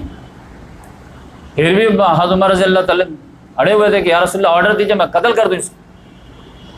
تو محمد صلی اللہ علیہ وسلم نے عمر رضی اللہ تعالیٰ عنہ کو بتایا کہ عمر، تم کو معلوم ہے کہ کس کے بارے میں تم بول رہے ہو؟ یہ بدری صحابی ہیں، بدر میں شامل ہوئے تھے۔ اب کیا پتا اللہ تبارک و تعالیٰ بدر یہ صحابی سے کتنا خوش ہوگا کہ کہے ہوں کہ جاؤ تم لوگ جو چاہو سب معاف۔ تو حضرت عمر رضی اللہ ہل گئے، رونے لگے، اچھا یہ تو پھر ان کو معافی دے دی گئی، ان کو کچھ نہیں۔ بعد میں جو ہے ان سے لیٹر وغیرہ بھی بھیجا گیا، یعنی ان کو فیتھ فل صحابی مانا گیا، غلطی کسی سے بھی ہو سکتی۔ تو اس طرح سے محمد صلی اللہ علیہ وسلم جو ہے اب سیکرٹ جو ہے فوج لے کر کے نکلے۔ فوج لے کے جیسے نکلے ہیں کہ جحفہ مقام جیسے کراس کیے ہیں ابھی، کہ عباس رضی اللہ تعالیٰ عنہ بیوی وال بچوں کے ساتھ اب ہجرت کر کے آ رہے ہیں۔ کب؟ بدر سے پہلے مسلمان ہو گئے تھے، لیکن کافر کی طرف سے جنگ کرنے آئے، قیدی بھی بنے، چھوٹے بھی۔ آپ جو ہے 8 ہجری میں خرامہ آ رہے ہیں محمد، جب میچ ملاقات ہوئی، کہاں ہم تو آپ کدھر جا رہے ہیں، اچھا چلو ہم بھی چلتے ہیں، تو وہ جو ہے ساتھ ہو لیے جوفا میں۔ پھر ابوا کے مقام پہ پہنچے جہاں پہ محمد صلی اللہ علیہ وسلم کی والدہ کا قبر ہے۔ وہاں پہ محمد صلی اللہ علیہ وسلم کے 2 رشتہ دار، ایک ابو سفیان بن حارث جو محمد صلی اللہ علیہ وسلم کے جو ہے کزن تھے، اور ایک عبداللہ بن امیہ، یہ محمد صلی اللہ علیہ وسلم کے پھوپھی زاد بھائی تھے، ایک چچیرے بھائی اور ایک پھوپھی زاد بھائی۔ یہ دونوں محمد صلی اللہ علیہ وسلم کو بہت زیادہ تنگ کرتے تھے مکے کی زندگی میں۔ ان لوگوں نے بھی سلام علام کیا، محمد صلی اللہ علیہ وسلم اس کے اگنور کر، کیونکہ دل بہت زیادہ دکھا ہوا تھا اور اس کی طرف دیکھے نہیں، جبکہ وہ معافی مانگنے کے لیے آ رہے تھے مدینہ۔ تو ام سلمہ رضی اللہ تعالیٰ عنہ اسی کمپین میں ساتھ میں تھی، تو انہوں نے اپنے شوہر کو کہا محمد صلی اللہ علیہ وسلم کو کہ یہ تو اچھی بات نہیں ہے کہ رشتہ دار ہی جو ہے آپ کے ہاں جو جگہ نہ پائے اور ہر آدمی کو معافی ملتی رہے۔ اگر کوئی معافی مانگنا تو آپ کیجیے، لیکن محمد صلی اللہ علیہ وسلم کا آپ کتنا دل دکھا ہوگا، آپ اس سے اندازہ آپ لگائیے۔ تو وہ لوگ پھر آئے علی رضی اللہ تعالیٰ عنہ کہ دیکھیں محمد صلی اللہ علیہ وسلم تو معاف بھی نہیں کر، ہمارے طرف دیکھ ہی نہیں رہے۔ تو علی رضی اللہ تعالیٰ نے ان کو ایک ٹپس دی کہ یہ ٹپس تم استعمال کرو تو تم 100% پاس ہو جاؤ۔ تھا کیا؟ تو جاؤ محمد صلی اللہ علیہ وسلم کے پاس وہ بات بولو جو یوسف کے بھائیوں نے یوسف سے بولے تھے۔ تو اس کے جواب میں یوسف علیہ السلام جواب دیے تھے، پازیٹیو جواب۔ اب محمد صلی اللہ علیہ وسلم کبھی بھی نہیں چاہیں گے کہ ہم سے بہتر جواب کسی کا ہو ہسٹری میں۔ تو کون سی بولیں؟ تو کہا کہ جاؤ کہو تاللہ لقد آثرک اللہ علینا وان کنا لخاطئین، قسم خدا کی اللہ تعالیٰ نے آپ کو جو ہے ہم لوگوں کے اوپر جو ترجیح دیا ہے، اور نو ڈاؤٹ ہم بھی لوگ خطا کار ہیں۔ تو جب یوسف علیہ السلام کے بھائیوں نے یہ کہا تھا تو یوسف علیہ السلام نے کہا لا تثریب علیکم اليوم فانتم طلقاء، تو جاؤ آج تم پر کوئی گرفت نہیں، تم سب آزاد۔ اب محمد صلی اللہ علیہ وسلم کا نہیں ہم نہیں مانتے، تب تو یوسف علیہ السلام کا جواب اچھا ہو جائے گا، تو ایسا ہو نہیں سکتا۔ تو وہ دونوں بھائی آئے اور آ کر کے یہی بولے کہ تاللہ لقد آثرک اللہ علینا وان کنا لخاطئین۔ تو محمد صلی اللہ علیہ وسلم پھر اس آیت کے سامنے پھر جو ہے بولے لا تثریب علیکم اليوم فانتم طلقاء۔ تو اس طرح وہ بھی ساتھ آ گئے۔ اب یہ جو ہے قافلہ چلتا رہا یہاں تک کہ مکہ سے کچھ ڈسٹینس پہ جو ہے محمد صلی اللہ علیہ وسلم رکے، کہ کافی 4-5 کلومیٹر دوری پہ، لیکن مکہ سے نظر جو ہے وادی میں نظر آ رہے ہیں۔ وہ جگہ کا نام تھا مر الزہران۔ وہاں پر محمد سے ہالٹ کیے۔ رات جب ہوئی تو سارے لوگ کھانا بننا تھا، 10,000 کا لشکر تھا۔ 10 رمضان المبارک 10 ہجری 10 رمضان المبارک 10,000 کا لشکر 8 ہجری میں۔ جنگ بدر بھی جو ہے رمضان میں اور فتح مکہ بھی رمضان میں۔ مر زہران پہ جو ہے کہ سب لوگ رکیں گے، اب کھانا بنے گا۔ تو کھانا بننے کا عام طور سے اسٹائل کیا ہوتا کہ کم سے کم ایک چولہے میں 10 آدمی ٹیم بنا لو، کھانا بنا لو، کھا لو۔ اس روز محمد صلی اللہ علیہ وسلم نے آرڈر دیا کہ ہر آدمی اپنا چولہا جلائے گا۔ تو اب 10,000 چولہے جلے اس روز اور صحرا میں۔ اب رات کی تاریکی میں آگ نظر آ رہی، آدمی نظر نہیں آ رہا۔ تو اس روز رات میں جگہ کہ سب لوگ چولہا اپنا اپنا جلائیں۔ اب ادھر جو ہے مکے والے تو ویٹ کر رہے تھے کہ کدھر سے پہنچیں گے، ادھر سے آ رہے ہیں کہ ادھر سے آ رہے ہیں، کہ کب آ رہے ہیں، آج آ رہے ہیں یا کل آ رہے ہیں۔ تو عوام الناس کو تو اتنا ٹینشن نہیں رہتا ہے، لیکن سردار لیول کا تو نیند اڑ جاتی ہیں۔ ابو سفیان کی وہ نیند اڑی ہوئی تھی کہ ہم کو جب جو ہے صلح نہیں کی ہے تو جنگ کریں گے، اب آج نہ کل پہنچیں گے۔ اب یہ شعبان میں معاملہ ہوا تھا محمد صلی اللہ علیہ وسلم، لیکن 10 رمضان کو نکلے ہیں اور مرت زہران میں تقریباً 17-18 رمضان کو پہنچے۔ ابو سفیان کو ڈر تھا کہ رات میں کہیں اٹیک نہ کر دے، دن میں اٹیک نہ کر دے، تو تھوڑا شہر سے باہر نکل کے دیکھتے ہیں کہ کہیں دور دراز آ رہے ہوں گے فوج تو دوری سے نظر آ جائیں گے۔ تو انہوں نے اپنا ایک دو ساتھی کو لیے، حکیم بن حزام اور بدیل بن ورقہ، وہی جو آدمی، تینوں کہا چلو ٹہل کے آتے ہیں۔ تو مکہ شہر کے بارڈر پہ کنارے پہ آئے اور دیکھنے لگے کہ پورا نظر دوڑانے لگے کہ کدھر کچھ ہے یا نہیں۔ تو ان کو وہ نظر آ گیا، مرت زہران جو ہے مطلب آئس سائڈ کے ریچ پہ، دیکھے اتنی آگ۔ تو اب انہوں نے اپنے اندر جو ہے ڈیسائیڈ کر لیے کہ یہ جو ہے تقریباً جو ہے 10,000 آگ ہے، چولہے ہیں، اس کا مطلب یہ ہے کہ لاکھ فوج ہے کم سے کم۔ ادھر عباس رضی اللہ تعالیٰ عنہ کیا کیے کہ رات جب ہوئی، کھانا وانا کھا رہے ہیں لوگ، ان کو دماغ میں کیا آیا کہ میں تھوڑا سا ادھر ادھر ٹہلتا ہوں فوج تو پوری 10,000 تھی نا بکھری ہوئی. ادھر تھوڑا ادھر ٹہلتا ہوں اور کوئی بھی جو ہے قریش کا چرواہا وغیرہ مل جائے تو اس کو بولوں گا کہ جلدی سے جا کے بول دو مکے والے کو کہ محمد صلی اللہ علیہ وسلم پوری فوج لے کر کے آ گئے مرہ زہران تک.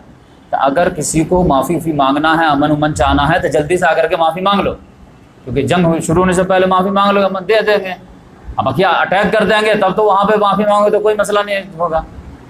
تو جس کی قسمت اچھی ہوگی آ کے مانگ لے گا. تو وہ چرواہے کے تلاش میں نکلے. اس کے لیے کیا کہ محمد صلی اللہ علیہ وسلم سے خچر جو ہے مانگ لے کہ یا رسول اللہ تھوڑا دیجیے، جسے آج کل کے دور میں بائک مانگتے ہیں ایسے وہ خچر مانگ لی، سفید خچر.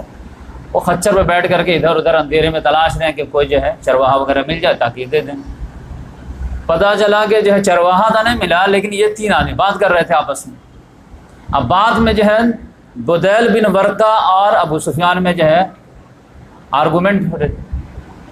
ابو سفیان کہہ رہے تھے کہ یہ اتنی بڑی فوج کس کی ہو سکتی ہے.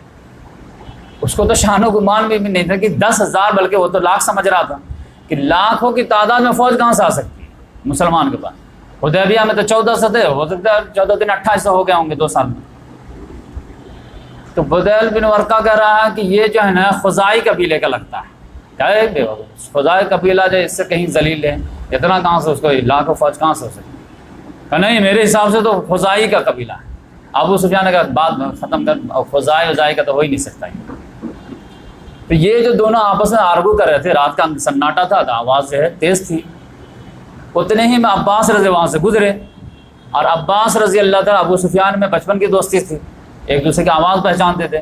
جیسے ابو سفیان جو ہے بدیل بن ورقہ کو ڈانٹے گئے اس کے نہیں ہے، یہ آواز پہچان گئے. بولے ابو حنزلہ، وہ ان کی آواز پہچانے. ابو الفضل، ہاں کیا بات ہے، ارے ادھر آؤ. تو گئے تو اس نے کہا کہ یہ فوج کس کی ہے.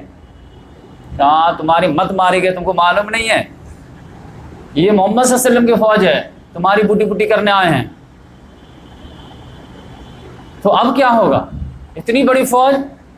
کہا کہ اب کچھ نہیں ہوگا. کہا کوئی راستہ، بس ایک ہی راستہ ہے کہ میرے خچر پر پیچھے بیٹھ جائے، جلدی سے جا کے معافی مانگ لو، میں ریکویسٹ کرتا ہوں. کہا نہیں تو کل تو مارے جائیں گے. ہاں تو بیٹھا لیے پیچھے. یہ دونوں تو بھاگے گھر، حکیم بن نظام بدیل کے مرد. اب ابو سفیان جو ہے چادر ادھر لپیٹے ہوئے پیچھے پیچھے جا رہا. اب جس چولہے کے پاس سے گزرا مسلمان لے عباس خچر محمد صلی اللہ علیہ وسلم سمبل. تو آپ چھوڑ رہے ہیں کہ نہیں محمد صلی اللہ علیہ وسلم خچر ہے، تو ایک طرح سے سرٹیفکیٹ ہے. عباس نے چچا ہیں، کوئی مسئلہ نہیں، جا رہے ہیں. لیکن حضرت عمر رضی اللہ تعالیٰ عنہ کے جو ہے چولہے کے پاس سے گزرے تو پوچھے، اور یہ پورے جو ہے آگ جو یہ فوج تھی اس کے پورے ذمہ دار جو محمد صلی اللہ علیہ وسلم عمر رضی اللہ تعالیٰ عنہ کو بنائے تھے. اس کو وہ بولے کہ کون ہو تم. کہا عباس. پوچھ کر کے جو اپنے چولہے کے پاس اٹھ کر کے بھی آ گئے ان کے پاس. اچھا عباس ہیں آپ، خچر محمد صلی اللہ علیہ وسلم. یہ پیچھے کون؟ پیچھے دیکھے تو پتہ چلا ابو سفیان. کہا الحمدللہ عدو اللہ مل گیا بنا مائے دیکھے. آپ تو اس کو ذبح کرنے مزہ آ جائے. دوڑے محمد صلی اللہ علیہ وسلم کے پاس کہ جلدی سے اجازت لو، اس کو گردن اڑا دو. عباس نے کہا دیکھو میں اس کو مان دیا ہوں. کہا کوئی امان نہیں، میں جلدی سے آتا. دوڑے، لیکن یہ بھی دوڑائے خچر، زیادہ تیزی سے دوڑائے. ایک ہی وقت میں دونوں جو ہے محمد صلی اللہ علیہ وسلم کے پاس پہنچے ہیں. تو عباس نے کود کر کے جو ہے محمد صلی اللہ علیہ وسلم حجرے میں گھس گئے. بولے یا رسول اللہ پہلے بات میری سنیے گا پھر اس کے بعد. کہا دیکھیے یہ ابو سفیان کو میں لے کر. کہا یا رسول اللہ پہلے مجھے اجازت دی جس کی میں گردن ماروں، اس کے بعد بات سے. کہا نہیں، محمد صلی اللہ علیہ وسلم جو ہے سر پکڑ لیے. بولے یا رسول اللہ میں پہلے آپ سے بات کروں گا پھر ایک کوئی بات. بولا اچھا ٹھیک ہے بولو کیا ہے. پھر بھی عمر رضی اللہ تعالیٰ مان نہیں رہے تھے. تو انہوں نے کہا کہ دیکھو یہ ہمارے خاندان کا، اسی لیے تم اتنی جلدی مچا رہا ہو. تمہارے بدو ادی قبیلے کا رہتا نا تو تم ایسا نہیں بولتے. عمر رضی اللہ تعالیٰ کا یہ معاملہ نہیں ہے. میرے باپ کے ایمان لانے سے بہتر میں سمجھتا تمہارا ایمان لانا. یعنی میرا باپ اگر خطاب ایمان لاتا اتنی خوشی نہیں ہوتی جتنی تمہاری ایمان لانے پہ خوشی ہوئی ہے. اس کا ریزن صرف یہ ہے کہ تمہارے ایمان لانے پر محمد صلی اللہ علیہ وسلم کو زیادہ خوشی ہوئی میرے باپ کے ایمان لانے کے مقابلے میں، جب ان کے والد ایمان نہیں لائے تھے. تو یہ اسلام کا میٹر ہے، یہ خاندانی میٹر نہیں ہے. یہاں پہ بھی معاملہ الجھاؤ مت. لیکن یہ دونوں جب آرگو کرنے لگے تو اب تو یقینی بات ہے کہ ایک طرف چچا ہیں ایک طرف پیور والے ساتھی ہیں، کس کا دل دکھائیں. بولے کہ ٹھیک ہے معاملہ اسٹاپ کرو. عباس نے بولے چچا ایسا کیجئے کہ آپ اس کو لے کر کے ابھی جائیے اور رات بھر اپنے پاس رکھیے، صبح میں لے کر کے آئیے. تو معاملہ جو ہے کسی کے حق میں نہیں کہ تھوڑا معاملہ شانت ہو جائے. تو لے کے چلے گئے. اب صبح جب ہوئی تب پھر وہ لے کر کے آئے. تو جب لے کر کے آئے ہیں محمد صلی اللہ علیہ وسلم کے پاس ابو سفیان کو، تو ابو سفیان کو دیکھتے ہی محمد صلی اللہ علیہ وسلم بولے ہیں کہ ابو سفیان کتنا افسوس ہے تم کو کہ اب بھی تم کو یقین نہیں آیا کہ اللہ کے علاوہ کوئی الہ نہیں. اتنا ہونے کے باوجود تم کو ابھی تک یقین نہیں آ رہا کہ آپ کتنے کریم ہیں، کتنے شفیق ہیں، کتنے اچھے ہیں، اور مجھے 100% یقین ہو گیا ہے کہ اللہ کے علاوہ کوئی الہ نہیں. اگر ہوتا تو آج مدد کرتا کہ نہیں کرتا. اس طرح تو ہم ذلیل نہیں ہو رہے ہوتے نا. ہم سمجھ گئے کہ اب یہ جتنے ہم بھگوان بنائے ہوئے تھے یہ سب جو ہے اینٹ پتھر کے تھے اور کچھ نہیں تھے.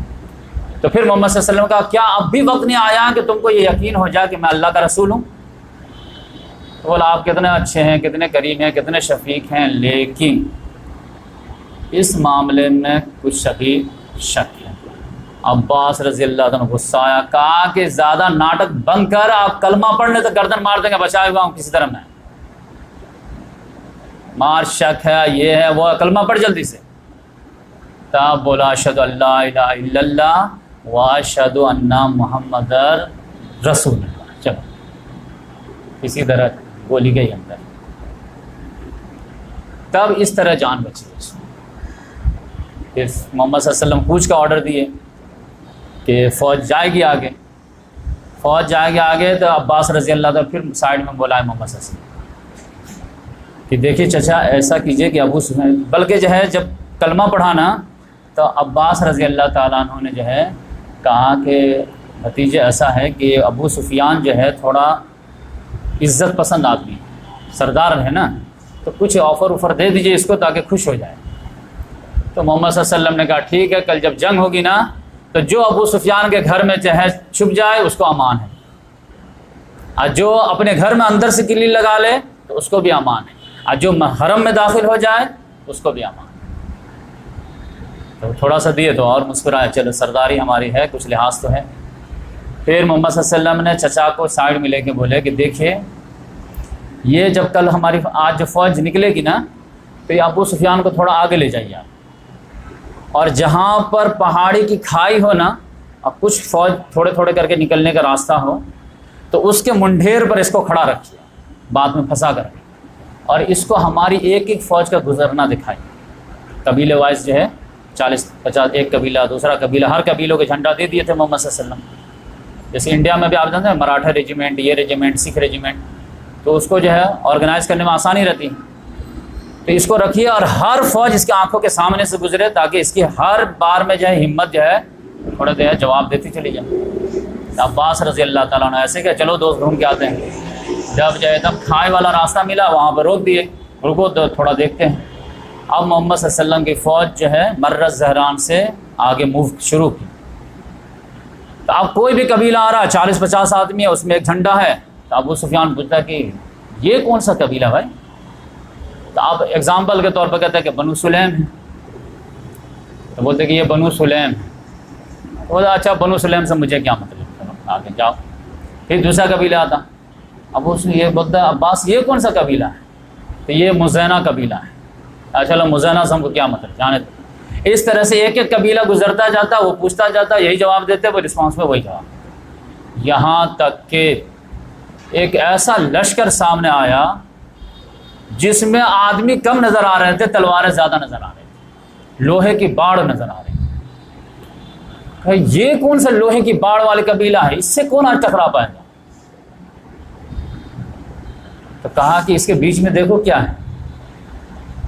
کہاں بیچ میں؟ کہا محمد صلی اللہ علیہ وسلم میں بیچ میں. یہ کسی قبیلے کا جو نہیں، یہ انصار و مہاجرین کا لشکر ہے، اور اس کے بیچ میں محمد صلی اللہ علیہ وسلم. آج جو ہے اس پہ کون تاب لا سکتا کہ ان سے ٹکرائے؟ کہ ہاں تو پلاننگ ہی اتنی بڑی ہے کہ آج کوئی نہیں ٹکرا پائے. پھر بولا کہ عباس ایک بات بولوں؟ کہا کیا؟ تمہارے بیٹے کی بادشاہت تم واقعی میں لاجواب. دیکھو کتنے زبردست ہے، لوہے کی باڑ. عباس رضی نے کہا کہ یہ بادشاہت نہیں، یہ نبوت ہے. تو اس نے کہا اب تو یہی بولنا پڑے گا. اب تو کیا بولا ہے، چلو. پھر عباس رضی اللہ نے کہا جلدی سے جاؤ مکے والوں کو خبر کر دو کہ سرنڈر کر دو، اور اپنے سرداری کا اعلان کر دو کہ جو میرے گھر میں آ جائے گا اس کو امن ہے. تو یہ دوڑا گیا ہے کیونکہ تم سردار ہو، تم نہیں جاؤ گے تو یہ لوگ لڑنے لگیں گے، تو تمہارے سارے جو ہے قوم کے لوگ ختم ہو جائیں گے، تو جلدی سے بولو جا کر کے یہ معاملہ ہے تو سرنڈر کر جا۔ ہو گیا ہے، جا کر کے مکے میں سب کو جمع کیا، یا معاشر قریش یا معاشر قریش، سب جمع ہو گیا، عورت مرد سب۔ محمد ایسا لشکر لے کر کے آئے ہیں کہ آج اس سے کوئی لڑ نہیں سکتا، کوئی مد مقابل نہیں آ سکتا۔ تو میں کہتا ہوں کہ جو ابو سفیان کے گھر میں پناہ لے لے گا اس کا امن ہے۔ تو اس کی بیوی جو ہندا تھی، ہندا بنت عتبہ، وہ تو موچ داڑھی پکڑ کے کھینچی ہے، کہا کہ وہ مشک کی طرح جو ہے پھولے ہوئے چربی کی طرح لو انسان، تم ہی کو جو ہے سردار بننا تھا، اتنی بزدلی کی بات کرتا ہے، ہتھیار ڈالنے کی بات کرتا ہے، تم مرد ہو، بہت لٹھیڑی ہو۔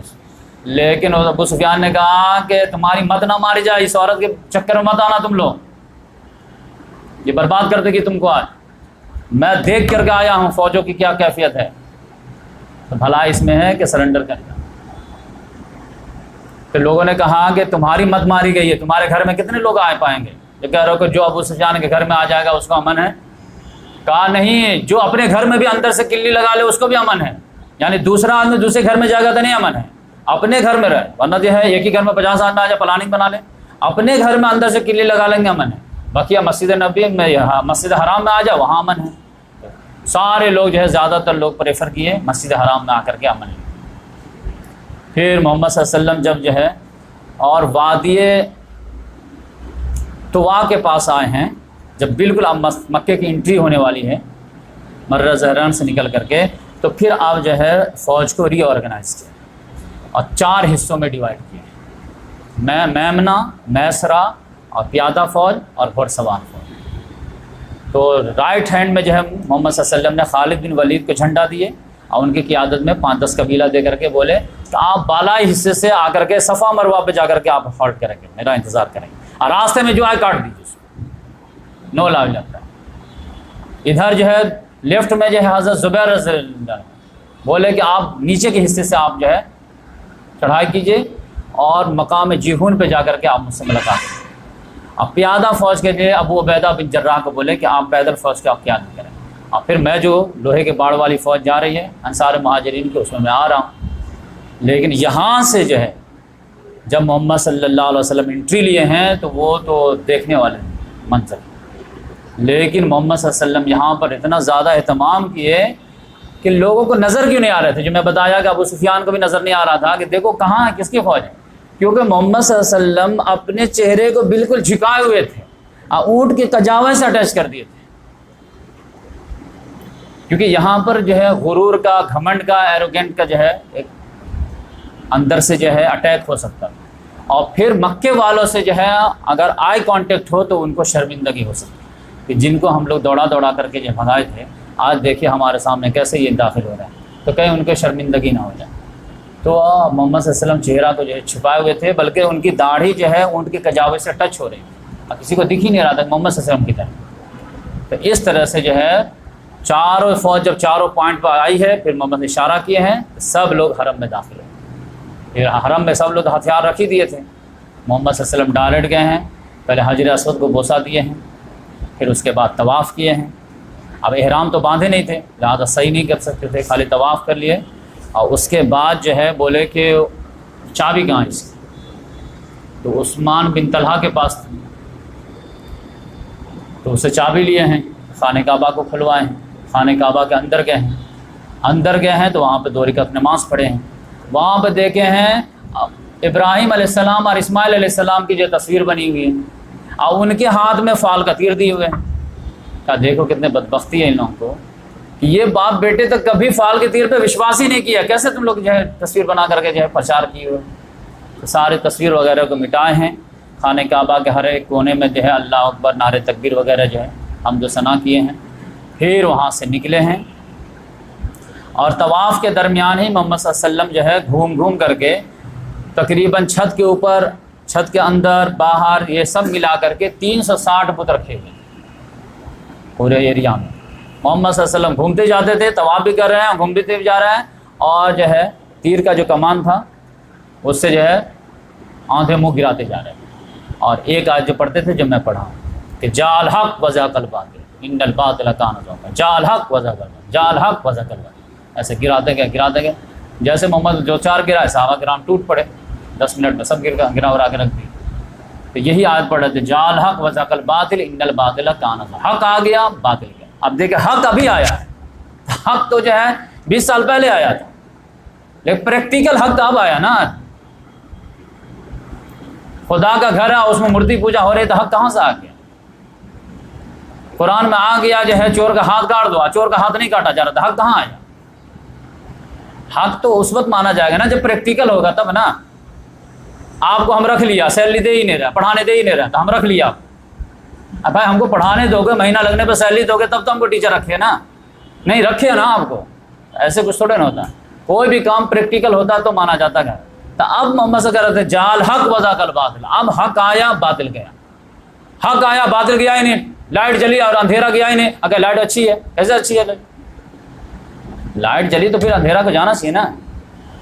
تو محمد صلی اللہ علیہ وسلم جو ہے یہ سب اندر گئے ہیں, 2 رکعت نماز پڑھے ہیں. اندر جو ہے محمد صلی اللہ علیہ وسلم کے ساتھ صرف 2 لوگ گئے ہیں, بلال رضی اللہ تعالیٰ عنہ اور اسامہ رضی اللہ تعالیٰ عنہ. پھر اندر سے دروازہ بند کر لیے ہیں, 2 رکعت نماز پڑھے ہیں. تو اندر جو اس وقت 6 کھمبے تھے, اس میں 2 رکعت نماز پڑھ کے پھر محمد صلی اللہ علیہ وسلم گیٹ پہ نکلے ہیں. اب جیسے باہر نکلے ہیں تو پتہ چلا کہ پورا حرم جو ہے کھچا کھچ بھرا ہوا ہے. اب سب لوگ یہ ہاتھ جوڑے ہوئے, کیا 20 سال سے اتنا ستائے, مارے پیٹے, گالی دیے, کچھ پاگل بولے, مجنوں بولے, ان کے چچا کو شہید کے, کیا کریں گے آپ؟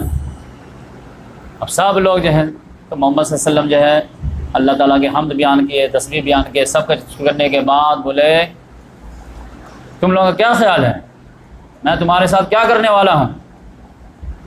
تو سب نے کہا کریم ابن کریم, شریف باپ کے شریف بیٹے, یعنی آپ سے شرافتی کی امید کی جا سکتی ہے. اب یہ عرب میں جو ہے اگر کسی کو کریم بول دیے نا تو سب سے بڑا گفٹ دے دیا, اور بعد ایک پگھل جاتا. تو محمد صلی اللہ علیہ وسلم نے بھی کہا اچھا تم نے اتنی بڑی سرٹیفکیٹ دے دی, کریم ابن کریم, شریف باپ کے شریف بیٹے, تو میں آج تو تم لوگوں سے وہی کہوں گا جو میرے بھائی یوسف نے اپنے بھائی سے کہا تھا, لا تثریب علیکم اليوم فانتم طلقاء. آج تم لوگوں پر کوئی گرفت نہیں ہے, جاؤ تم سب آزاد ہو, سب کو میں نے 20 سال کی گستاخی معاف کیا, جا سب آ. آپ تو یہ تو امید ہی نہیں کی جا سکتی تھی اس زمانے تک کی ہسٹری میں کہ کوئی آدمی جو ہے اپنے اس طرح کے جانے دشمن پہ ایسا جو قدرت پانے کے بعد جو ہے ایسا کوئی رویہ اپنائے. صرف بولے کہ 9 آدمی کے بارے میں محمد صلی اللہ علیہ وسلم بولے کہ یہ لوگ اگر خانہ کعبہ کا پردہ پکڑ کے بھی کہیں پہ ہونا تو اس کو قتل کرتا. عبدالعزیٰ بن خطل, اکرمہ بن ابی جہل, عبداللہ بن سعد بن ابی سرا, اس طرح 9 آدمی تھے. تو یہ 9 آدمی تو خانہ کعبہ کا پردہ بھی پکڑے ہونا تو اس کو قتل کر دینا. تو اس طرح اب ان کے بارے میں کیا ہوا انشاءاللہ ہم نیکسٹ لیکچر میں تفصیل سے لیں گے.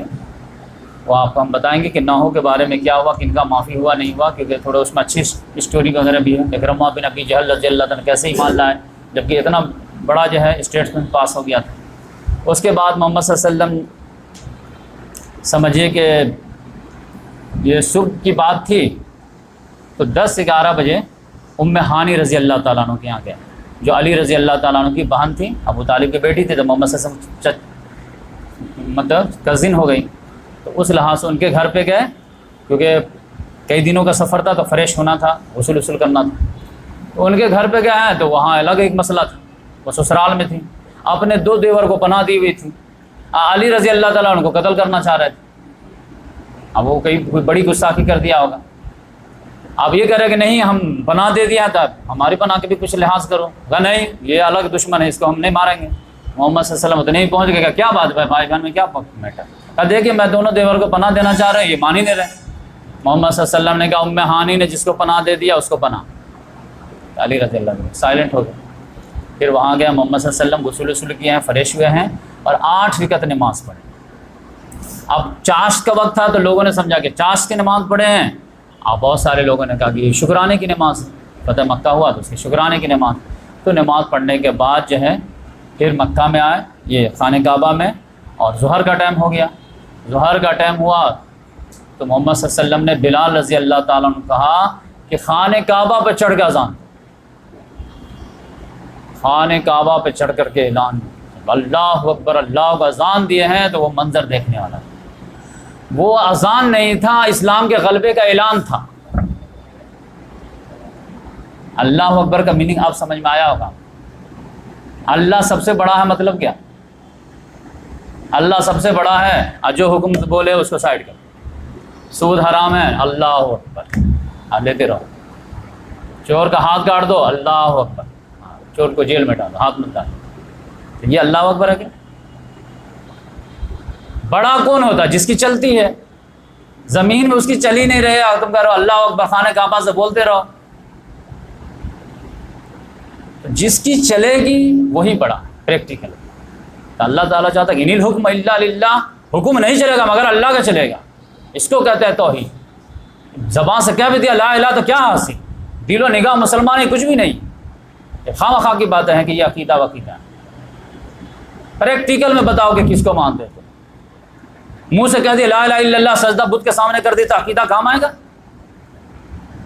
منہ سے کہہ دو لا الہ الا اللہ اور ایمان ملائکہ بھی مانو، ایمان بالرسالہ بھی مانو، ایمان بالکتب بھی، ہر چیز 100% صحیح رہے اور غلام محمد قادیانی کا نبی مان لو تو صحیح رہے گا؟ تو کچھ ماننا ہے کچھ نہیں ماننا، اس کا نام اسلام ہے نا. تو اس لحاظ سے جو ہے وہ خانہ کعبہ پہ چڑھ کر کے اللہ اکبر جو کہنے ہیں تو ان کی تو تلفظ بھی صحیح نہیں تھی. اشہدو بھی منہ سے نہیں نکل رہا تھا، لیکن اس میں تاثیر ایسی تھی کہ پورا خانہ کعبہ جھوم رہا.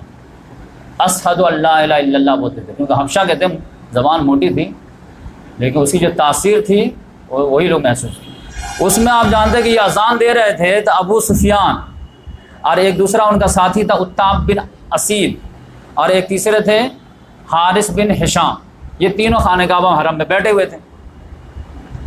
جیسے وہ اذان دے رہے ہیں خانہ کعبہ پہ چڑھ گئے ایک حبشی غلام. تو اتاب کہہ رہا، اتاب بن اسید، کہ اللہ کا شکر ہے کہ ہمارا باپ زندہ نہیں ہے. اگر میرا باپ زندہ ہوتا تو وہ تو اس آواز سے تو ایسے ہی مر جاتا، تکلیف سے برداشت کر پاتا. تو دوسرا جو تھا حارث بن ہشام، وہ کہہ رہا کہ نہیں واللہ اگر یہ حق ہے نا یہ آدمی تو میں تو اس کو ماننے کے لیے تیار. تم کو اتنا چڑ ہے کہ میرا باپ ہوتا تو برداشت نہیں کرتا، میں کیسے برداشت کر رہا ہوں. مجھے اگر معلوم ہے کہ 100% یہ آدمی حق ہے نا، ابھی تو خالی معافی ملی نا، کوئی مسلمان نہیں ہوا ہے، تو مجھے معلوم ہو جائے کہ یہ آدمی حق ہے تو میں تو قبول کروں. ابو سفیان کہہ رہا کہ بھائی میرا میٹر یہ ہے کہ میں زبان سے کچھ بھی نکالوں نا تو یہ کنکر بھی گواہی دے دے گا کہ یہ بکواس ہے. میرا تو میٹر یہ ہے کہ نہ میں ہاں بول سکتا نہ بول سکتا. میں تو منہ سے نکالوں انفارم ہو جائے گا محمد صلی اللہ علیہ وسلم. تو وہ تو اتنا ڈر رہے تو وہ تو منہ سے کچھ بولے نہیں. محمد صلی اللہ علیہ وسلم وہاں سے آئے اٹھ کر بولے کہ تم دونوں کیا بول رہے تھے نا، میں بتاؤں کیا؟ بتائیے کیا بول رہے تھے. بولے تم نے یہ بولے، تم نے یہ بولے، اس نے یہ بولا. یہ دونوں کہا واللہ میں گواہی دیتا ہوں کہ آپ اللہ کے رسول ہیں، کیونکہ ہم لوگ تینوں کے بجائے کوئی تھا ہی نہیں یہاں پہ. اس کا مطلب ہے کہ اللہ تعالیٰ نے آپ کو بتایا ہے اور یہ اس بات کا ثبوت ہے کہ آپ اللہ کے رسول ہیں. تو اس طرح سے جو فتح مکہ ہوئی. پھر جو ہے انصار کو جو اندیشے لائق ہونے لگے کہ اس طرح جو بلڈ لیس وکٹری ملی ہے، ماشاءاللہ آپ تو وارے نیارے ہیں، ایک دم بہترین سے سب لوگ آ کر کے مل رہے ہیں. تو ان کو لگا کہ محمد صلی اللہ علیہ وسلم اب واپس جائیں گے یا نہیں جائیں گے. کہ اب جو یہ تو آبائی وطن ہے نا، جاتے وقت بھی روئے تھے. ہر آدمی کو اپنے وطن سے کتنی محبت ہوتی ہے، اور اتنا اب ویلکم ہو رہا ہے، اب خاندان کو چھوڑ کے جائیں گے نہیں جائیں. اور ہم لوگ جو ہے ایک طرف خوشی ہو جائے تو دوسری طرف غم نہ ہو جائے کہ محمد صلی اللہ علیہ وسلم ہی سے محرومی نہ ہو جائے. تو جب ان لوگوں کے جو ہے چہرے پہ خوشیاں نہیں دیکھے تو محمد صلی اللہ علیہ وسلم بولے کہ ارے آپ لوگوں کو خوشی نہیں ہے. یا رسول اللہ خوشی تو ہے لیکن ایک اندیشہ ہے جو اور خوشی پہ غالب آ گیا. کیا آپ کے کیا رائے ہے؟ کیا تو واپس چلیں گے نا؟ ارے واپس چلنے کی کیا بات ہے؟ اب میرا جینا مرنا اب تمہارے ساتھ ہے، انصار کے ساتھ. اور اب تو معاملہ یہ ہے کہ پوری دنیا اگر ایک راستے پہ جائے اور انصار ایک دوسرے راستے پہ جائے تو میں انصار کے راستے پہ جاؤں. تو اب ہمارا تمہارا اٹیچ ہو گیا ہے. اور پھر محمد سے ایک بات اور بھی بولے کہ اگر ہجرت نہیں ہوتی نا تو میں تم میں سے ہوتا. مقدر میں لکھا ہوتا کہ ہجرت کر کے آنا ہے، اینڈنگ یہاں پہ خاتمہ ہونا ہے، اس کی وجہ سے میں مکہ میں پیدا ہوا. ہجرت نہیں رہتی نا تو میں تمہارے میں سے ہوتا. اتنی جلجوئی کی ہے تو سب لوگ ایک دم خوشی سے جھوم اٹھے. اس کے بعد 19 روز تک محمد صلی اللہ علیہ وسلم رہے ہیں وہاں پہ، اور اس کے بعد جو ہے پھر فتح کر کے مدینہ آ گئے. تو یہاں تک ہم جو ہے پہنچے ہیں. اس کے بعد جو ہے اسی بیچ میں جو ہے طائف بھی فتح ہوا ہے، حنین بھی فتح ہوا ہے. تو نیکسٹ لیکچر میں انشاءاللہ میں آپ کو جو ہے وہ 9 لوگوں کا کیا معاملہ ہوا وہ تفصیل سے بتاؤں گا. پھر جنگ غزوہ طائف اور غزوہ حنین یہ تفصیل سے بتاؤں گا. اور اس کے بعد جو ہے غزوہ تبوک 9 ہجری کا، اور اس کے بعد جو ہے حجۃ الوداع تھوڑا سا تفصیل سے بتاؤں گا.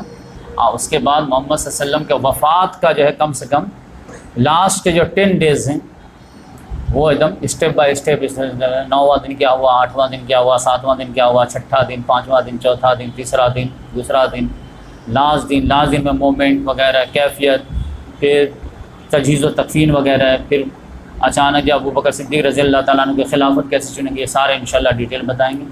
اللہ تعالیٰ سے دعا ہے کہ اللہ تبارک و تعالیٰ محمد صلی اللہ علیہ وسلم کو اسوہ بنانے کی توفیق عطا فرمائے. سبحان اللہ بحمدہ، سبحانک اللہم ونشہد ان لا الہ الا انت ونستغفرک ونتوب الیک.